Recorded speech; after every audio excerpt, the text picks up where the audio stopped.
this is recording. RTI International Center for Forensic Science presents Just Science.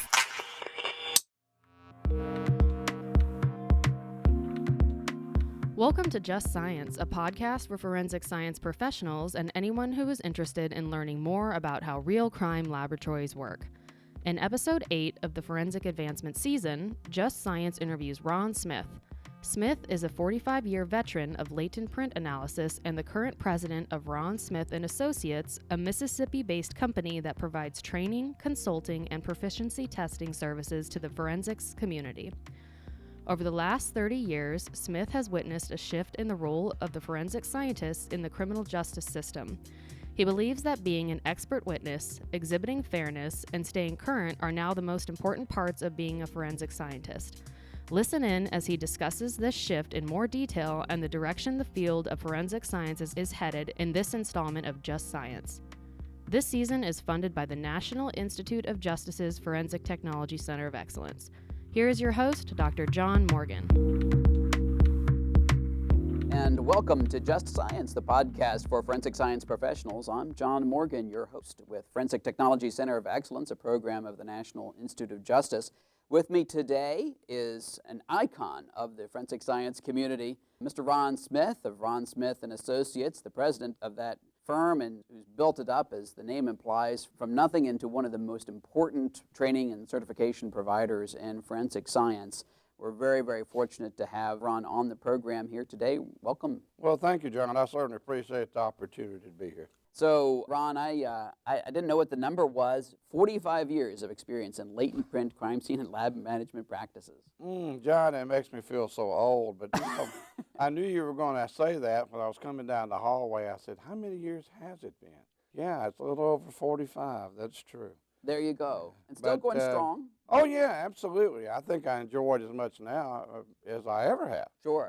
Because forensic science is so exciting and it's changing all the time. And if you're willing to embrace the changes, then you've got a new adventure coming around every corner. Well, one of the cool things about what you're doing is you've really transformed a lot of how the training is done, especially in latent print analysis is what you're known for, but you've really extended that into other areas as well. I mean, what was it like, 45 years ago when somebody was trying to become a latent print examiner? There was only one way, and that was to work as an apprentice with a qualified examiner.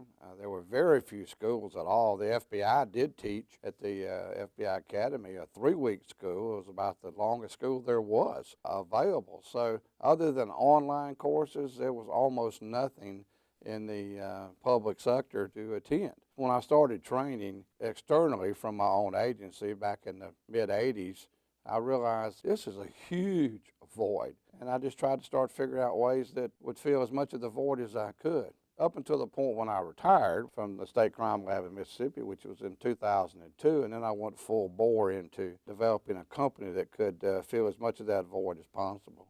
It was tough back in those days, though. If you had a good trainer, you could become a great print examiner. If you didn't, the scary thing is you didn't know you weren't. It really was a kind of a pedigree thing. It almost had to be. So there were a bunch of people doing latent print examination who didn't have the appropriate training. They didn't have the right mentor to try to apprentice them along. And who knew, really, who was a really good examiner and who wasn't? Well, therein lies the rub, as they say. Nobody knew. There was a lot of what I would call poor forensics practiced back in those days with smaller agencies particularly that didn't have any standards to work under and didn't have any best practices. They just did it the way they'd always done it. And many times that would arrive at exactly the correct answer. But sad to say, many times it didn't. And those went undiscovered quite often for years and years. One of the challenges you've had, and I just appreciate this a little bit because I've been in a bunch of different places, around the forensic science community. I've been in government. I've done some work and consulting with commercial folks, and now, of course, at RTI. It's not an easy place to do business, and especially the training budgets aren't what you'd like it to be. But you've gotten to the point where there's a way for folks that come to you and really get top-notch training. It must have been a challenge to get that started. Well, it was. The key to it was identifying the particular training needs and then making sure that I found the very best instructors available in the country to do that, because you had to bring recognition to the training before you were going to have agencies willing to spend the money to send their people out of state or wherever it happened to be. So that combination of getting the right topic and then getting the right instructor and make sure you vetted that instructor was the key to success early on. It still is. I mean, we focus on that constantly. We get many, many requests for people who would like to be trainers, and then when you get a videotape on them, you realize, this is not going to work. So we've been very fortunate to develop relationships with some of the best instructors in the country in the topics that we teach, and that has grown. And we took that even a step further back a few years ago and actually created a national academy for latent print examiners that we host in Mississippi, where they come in and spend literally about 22 weeks with us straight. And we do give them a little break for Christmas and Thanksgiving. But it's nice that you give them a day or two. Yeah, we'll give them a day or two off, and it's intense. Those people that come through that National Academy actually are ready to go back and go on supervised casework when they get home. The reason most laboratories, it takes so long to train forensic examiners is not because the training itself has to be that long. It's just that you don't have trainers on staff that can just do nothing but train. So you take your bench examiners, you go back and forth, they train a couple of days, they go back work cases a couple of days. And that's why I believe, having been a crime lab manager myself for many years, that training programs are so long. They're just not condensed enough to cut the time down. So we found a way to do that at least one time in latent prints in that field, and we're getting ready to start others as well. So there's a lot of young people who are interested in forensic science generally, but there's also this kind of thing where once they experience the reality of it, it's very different from what they see on TV. And the other thing that's going on now is you have a lot of folks, especially in latent prints, who've been doing it a long time, and they're not going to be wanting to do it in 5 or 10 years. Oh, no. Yeah, the baby boomers, they have retired except for me. I think I'm the last one. And because of that, the void has just expanded. We can't keep up. With training new examiners. Interestingly, you mentioned about the college students, and I certainly am in favor of advanced degrees, always have been. But we find now the competition in forensic science entry-level jobs is so great that they feel like with a BS degree they can't even compete, so they must go get a master's degree, and then they realize they're still in a big pool, having to get selected. So, we've had some people that have come to us and said, hey, if I have a BS degree, and it's in a science, and I can pass the visual acuity test that you require, would you be willing to take us on without a job? Yeah.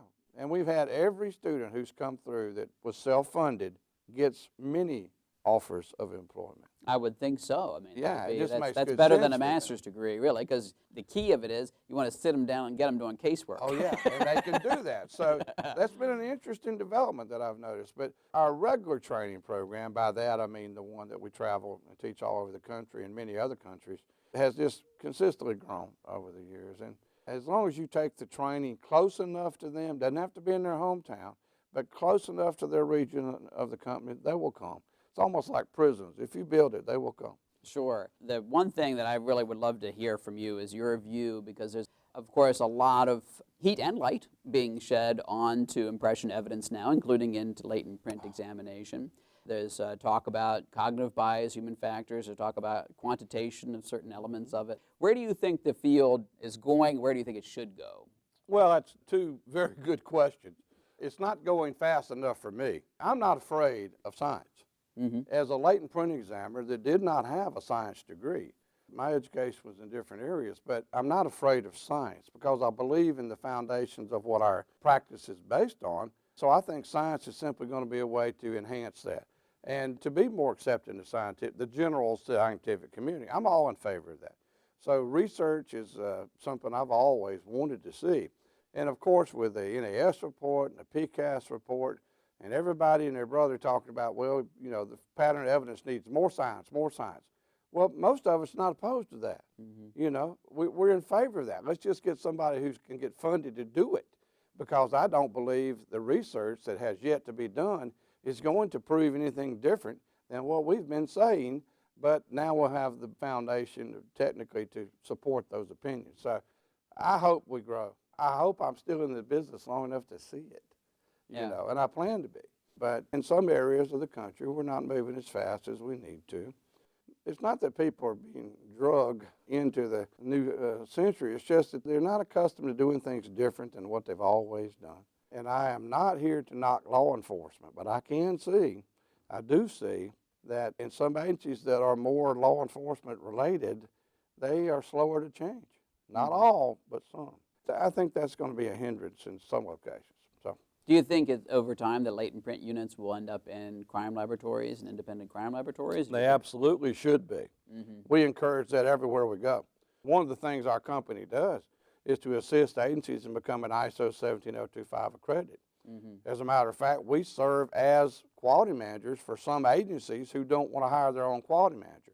And we're saying this is where you got to go. Even if you're not part of a bigger lab, you need to function as if you were.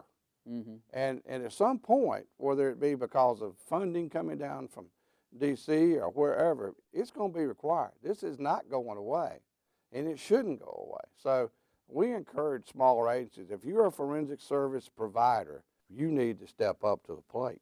And you need to go ahead and get 17025 or at least 17020 accredited. And so we work heavily in that area with agencies that we serve, because in some states it's already been passed state legislation that says you must be by certain times. Some places, like in Texas, for instance, where by 2019 you're going to have to be licensed to practice forensic science. Now, it doesn't currently include latent prints, but at some point it will. So, I mean, that's the trend, and I'm in favor of it. Well, it's good to see that. I appreciate your commitment to it. And, you know, for what it's worth, you know, there's been a lot more of the post-conviction DNA cases that involve problems and things like DNA mixture interpretation and things like that than involve latent prints. Yeah, that's true. You know, one of the things in our company we have been exposed to that I was not when I was in the government service, we spend a lot of time on post-conviction case review. The Innocence Project is one of our bigger clients. We do a lot of work with them. Very intelligent individuals, very committed to what they do. We may not always agree philosophically on some things, but what it has shown us, our company, and myself certainly included, is there has been a whole other side to it that we were not trained about when I was in government service. So we're trying to make sure that people will understand we don't care who asks the question. The answer is going to be the same. And that's the way all forensic scientists should be taught. And that's kind of part of what I've been trying to do at ASCAD the last several years, is to incorporate some lectures dealing with testimony and testimony training, because we need to be as transparent as they ask us to be. We have nothing to hide. So that's one of the things you're doing here this week, is you did a 4-hour workshop on expert testimony, or question mark. I'd like to have you talk to me about this whole issue of what does it mean to be an expert witness if you're a forensic scientist? The topic that we had this week, and I had a full class, and I was so happy to present it. I always try to have a little fun with my titles, and I'd ask them if anybody had seen the paradigm shift. And the reason I chose that title is because expert witness testimony is changing so fast and so frequently as to what you can and can't say, should or should not say, what your agency believes, what your profession believes, what you believe. And it really is, it's not necessarily a shift, because a shift to me indicates it started at point A and went to point B. We left point A and we have no clue where we're going to be. There is no point B right now. I was asking my students in the class on Monday afternoon, who are you responsible to? You know, as an expert witness, who are you truly responsible to? And it generated a lot of discussion, because as an expert witness, you know, you have a jury, you have a judge you're responsible to, you have the appellate court who's going to read the record, you have the attorneys who are role players, and if you will, in the case. You know, one of them or both of them may have subpoenaed you to testify, but you also have your profession. You know, what am I going to say that if it gets appealed and the court comes out and says this, that, or the other, how's that going to affect all of my friends in the industry? So you have a responsibility there. And then you have a final responsibility to yourself to make sure that what you said was fair. I focus as much on that, John, these days as I do anything I teach, and that is that expert witnesses need to be fair. I wasn't taught that way years ago. I was taught that, you know, as a young examiner, I'm talking about way back in the early 70s, you know, I was part of the prosecution team. Defense attorneys were not necessarily good people. So we were, you know, basically trained to how to be an adversary to them when we never were, never should have been.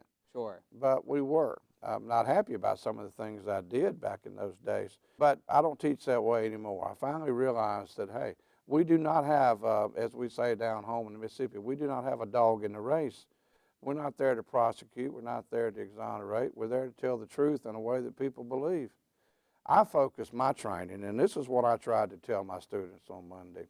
If you don't have a plan of instruction in your laboratory that is current, then you're failing your people. They said, well, what do you mean by current? And I said, well, for instance, I read a few articles for them that had only come out this year. I said, had anybody else read these articles? Well, no, I didn't know that. Well, you need to. Somebody in your shop needs to be responsible for what's coming down through whatever courts that might affect you, whether it be federal courts, state courts, or whatever. So I had read a couple articles. One of them, was from Jerry Laporte and Danielle Weiss that just came out last month, talking about the use of the phrase reasonable degree of scientific certainty. It was a great article, but nobody in the room knew about it. We have to train our forensic scientists these days with current information. We can't do it the way we used to do it. That's the shift. If there is a shift, it's not so much the communication factors, it's how we teach them to be that. And I was giving them a little example of what the pyramid of an expert witness might look like. And the first thing on it was fair, credible, knowledgeable, and a good communicator. I spend a lot of time training people how to be good communicators because, when I finally found out, John, that juries do not vote on the truth, when that finally hit me. They vote on the story. They vote on the story they hear that day. You're exactly right. They don't know what ground truth is.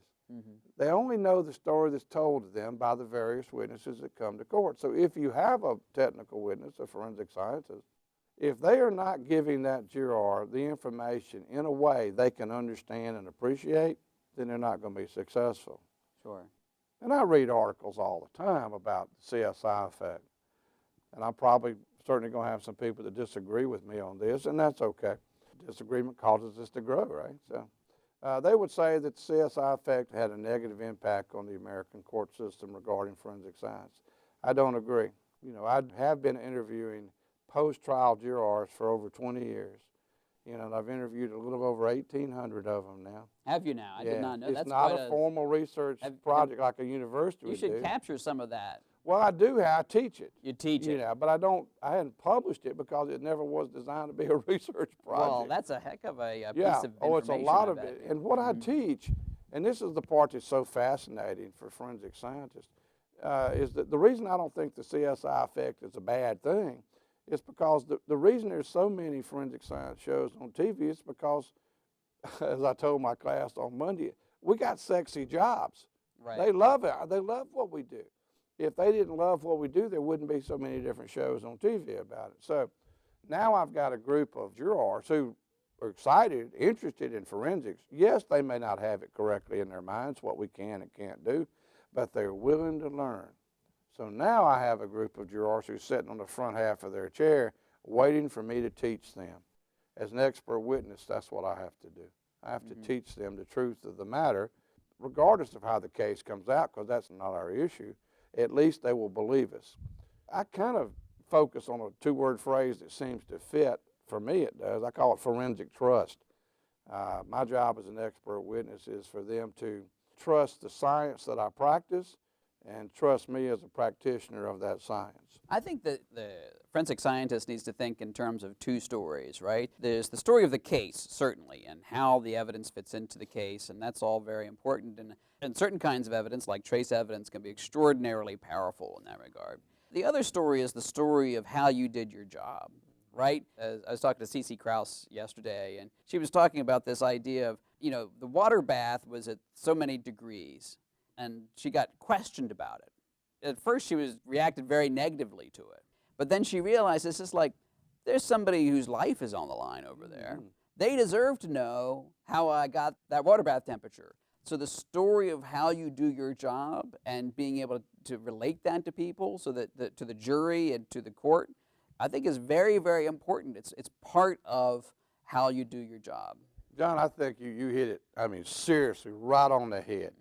I was reading a court opinion, just a few days ago, and I don't have the site with me, but in that opinion, the court had said this, and this case happened to be a latent print examiner, that although they were not going to send the case back for retrial because there was other evidence that was sufficient to support the conviction, had it been the testimony of the latent print examiner alone, they would have sent it back for that very reason, because the examiner was simply trying to give them the results of their examination without teaching them how they came about that answer. Now, we don't have to teach jurors to be experts. That's not going to happen in a 30-minute testimony. But we can explain to them, and yes, they're entitled, I truly believe, to know how we arrived at our conclusions. Not just to trust us because we said so, because they understand that we know how to get to the right conclusion, and that's what we did in this case. You got it right there. That probably, if I had to say there was a shift, that's probably the biggest one. Is that we're going to have to be better expert witnesses in this next generation than we have been, for that very reason, because they're not going to trust us just because of what we said. The other thing about this stuff is that I get the term expert witness. To me, I'm not sure if it captures it right. I mean, is that sounds like you're going to have competing experts and everything like that. It does. And I wish there were a different paradigm for that. Well, I do too. As a matter of fact, we were discussing that very thing on Monday as well. And the fact that judicial vouching, which has been recommended at least under the National Commission of Forensic Science, it's not working now, but they did make a comment in their statement that we should do away with judicial vouching. And that is for the prosecutor to ask the court to accept their witness as an expert based on all of their credentials. And, of course, the argument was if the judge said so, ladies and gentlemen of the jury, based on this information, I would consider this person an expert witness, and you may consider them to be so when they testify. That kind of statement was prejudicial to the defense. So in many places, you don't see judicial vouching anymore. And I'm cool with that. I have no problem with that going away. I do think, and I tell prosecutors this all the time, and I tell defense attorneys the same thing, if you're going to call an expert witness, or even if you don't call them that, you're going to call a forensic witness, let's say, you had better give them a chance to convince the jury to believe them in their credentials. You had better give them that. So no stipulation should ever be allowed, because the jury is never going to hear that person again. They got to know what to believe or not believe. So judicial vouching doesn't bother me in the least, but I have seen some prosecutors go bananas over the idea they're not going to be allowed to have the judge tell the jury that their witness is a phenomenal expert. You're probably right. Expert witness is a term that's probably had its day. And it's hard, especially in the impression evidence disciplines, because they are qualitative. Your experience, your expertise, your training are definitely relevant to how well you're doing your job. And it's a conundrum. It's a problem to make sure, but it also means that you've got to be able to convey that, and the systems that you put together and others with you to say, all right, this is what it means to be a certified examiner, have to be credible. Really, they do. You're exactly right. If you can't defend a sequence of growth, if you cannot defend that for a jury, you don't need to be considered qualified to give an opinion. And I tell some of these young examiners that graduate from our academy, they say, why do you harp so much in all of our expert witness training on our training program and being able to explain all the modules of it? I said, because that's all you've got. You don't have experience. So you've got to use the best hand that you've been dealt. And for you, this detailed, intense training program that required you to be tested every week, and if 2 weeks you fail, you're out. I mean, it's pressure here. If you can't defend that, then why should a jury believe that you know what you're talking about? So we're hard on them for that reason. And that's not going to change anytime soon. I know with FP stat and other quantitative metrics, I mean, there's going to be more to back up the testimony other than that. But in the end, those are only going to go so far. The human is always going to need to be in the loop, the judgment of the person, and being able to determine, frankly, whether the algorithm is saying nonsense or not, because that's what computers can do. Yeah, you're exactly right. I have a little bit of concern, I must admit, with some of the statements, maybe out of PCAST and a couple other places, that they would like to do away with as much subjectivity as they could so it could be more objective, but they almost went too far by saying such that you don't need that person looking at the results to interpret that. Well, I don't believe that's necessarily going to happen anytime soon, but I'm in favor of us pushing towards that. But in forensics, there's always going to be some expertise that's required. If nothing else, just being able to explain it to people. Because whatever GC mass spec we're using is not probably, well, I say it's not coming to court. Who knows? Maybe one of these days it will. But currently, you still have to have people who have expertise in a field to explain it to people that don't have that expertise in a way that they'll understand it and believe it, regardless of how they vote. Doesn't matter. It's, do they believe what I've got to say, and do they understand it? Sure. If I can't do that, it didn't matter whether it was 50 years ago or now, I'm not going to be a good witness. You have to be able to do that. So that's where we focus, embracing all the new things that are out into the testimony today. If we could teach our young forensic scientists that, we'll be fine. Well, yeah, absolutely. Well, that's a great note. We could talk for hours, I think, Ron, and I know you're really, really passionate about these topics, and I hope if you do another one of these workshops, people will take advantage of them and certainly take advantage of the great resources that Ron Smith and Associates provides to the community. Thank you so much for being on the program. All right. Well, John, you're very kind to invite me. I'd love to come back. There's so much more to this subject. And the last thing I'd like to say, and this is for your managers who might be listening, this is not the responsibility of your rookie examiners to do. This is your responsibility to do for them. If you want your agency to be represented well in a court of law, you have got to commit resources and time to it. That's the only way it's going to happen. I look forward to hearing successes in that regard. So thank you, John, for inviting me. Thank you so much to the listeners, too, for listening in today. I appreciate your support for the Just Science podcast. Please make sure to give us lots of stars and positive reviews on the platform on which you access the podcast. And please tell your friends and colleagues about Just Science so that they can take advantage of the great experts like Ron Smith and the other amazing people that we have on the podcast. Thank you so much for listening today. In the next episode, Just Science interviews Ramit Plushtik-Masti as she discusses the intricacies of crisis communication in the field of forensic sciences. Opinions or points of views expressed in this podcast represent a consensus of the authors and do not necessarily represent the official position or policies of its funding.